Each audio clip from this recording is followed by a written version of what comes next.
हरिओम श्री गणेशाय नमः। बोल शंकर भगवान की जय। अथ बृहस्पतिवार के व्रत की विधि और कथा। विधि: इस दिन बृहस्पतेश्वर महादेव जी की पूजा होती है। दिन में एक समय ही भोजन करें।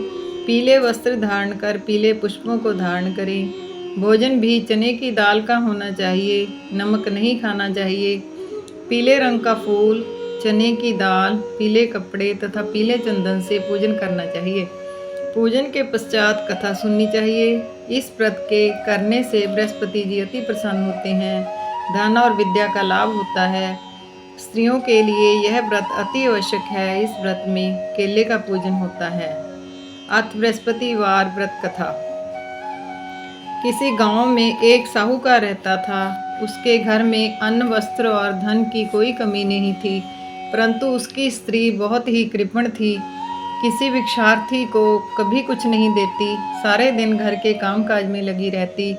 एक समय एक साधु महात्मा बृहस्पतिवार के दिन उसके द्वार पर आए और भिक्षा की याचना की। स्त्री उस समय घर के आंगन को लीप रही थी। इस कारण साधु महाराज से कहने लगी कि महाराज, इस समय तो मैं लीप रही हूँ, आपको कुछ नहीं दे सकती, फिर किसी अवकाश के समय आना। साधु महात्मा खाली हाथ चले गए। कुछ दिन के पश्चात वही साधु महाराज आए, उसी तरह भिक्षा मांगी। साहूकारनी उस समय लड़के को खिला रही थी। कहने लगी, महाराज, मैं क्या करूं, अवकाश नहीं है, इसलिए आपको भिक्षा नहीं दे सकती। तीसरी बार महात्मा आए तो उसने उससे उसी तरह से टालना चाहा, परंतु महात्मा जी कहने लगे कि यदि तुमको बिल्कुल ही अवकाश हो जाए तो मुझको भिक्षा दोगी। साहूकारनी कहने लगी कि हाँ महाराज, यदि ऐसा हो जाए तो आपकी बहुत कृपा होगी। साधु महात्मा जी कहने लगे कि अच्छा, मैं एक उपाय बताता हूँ। तुम बृहस्पतिवार को दिन चढ़ने पर उठो और सारे घर में झाड़ू लगाकर एक तरफ कोने में जमा करके रख दो। घर में चौका इत्यादि मत लगाओ।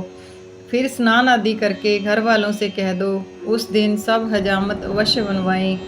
रसोई बनाकर चूल्हे के पीछे रखा करो, सामने कभी न रखो। सायंकाल को अंधेरा होने के बाद दीपक जलाया करो तथा बृहस्पतिवार को पीले वस्त्र कभी मत धारण करो, ना पीले रंग की चीज़ों का भोजन करो। यदि ऐसा करोगी तो तुमको घर का कोई काम नहीं करना पड़ेगा। साहूकारनी ने ऐसा ही किया। बृहस्पतिवार को दिन चढ़े उठी, झाड़ू लगाकर कूड़े को घर में जमा कर दिया। पुरुषों ने हजामत बनवाई, भोजन बना चूल्हे के पीछे रखा। वह सब बृहस्पतिवारों को ऐसा ही करती रही। अब कुछ काल बाद उसके घर में खाने को दाना ना रहा। थोड़े दिनों में वही महात्मा फिर आए और भिक्षा मांगी, परंतु सेठानी ने कहा कि महाराज, मेरे घर में खाने को अन्न ही नहीं, आपको क्या दे सकती हूँ। तब महात्मा ने कहा कि जब तुम्हारे घर में सब कुछ था तब भी तुम कुछ नहीं देती थी, अब पूरा पूरा अवकाश है तब भी कुछ नहीं दे रही हो। तुम क्या चाहती हो वह कहो।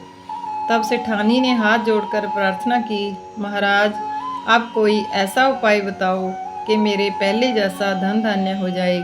अब मैं प्रतिज्ञा करती हूँ कि अवश्यमेव जैसा आप कहेंगे वैसा ही करूँगी। तब महात्मा जी ने कहा, बृहस्पतिवार को प्रातःकाल उठकर स्नान आदि से निवृत्त हो, घर को गौ के गोबर से लीपो तथा घर के पुरुष हजामत ना बनवाएं और बुध या शुक्रवार को बनवाएं। भूखों को अन्न जल देती रहा करो। ठीक सायंकाल दीपक जलाओ। यदि ऐसा करोगी तो तुम्हारी सब मनोकामनाएं भगवान बृहस्पति जी की कृपा से पूर्ण होंगी। सेठानी ने ऐसा ही किया और उसके घर में धन धान्य वैसा ही हो गया जैसा कि पहले था। इस प्रकार भगवान बृहस्पति की कृपा से अनेक प्रकार के सुख भोग कर दीर्घ काल तक जीवित रहे। बोल श्री बृहस्पति महाराज की जय।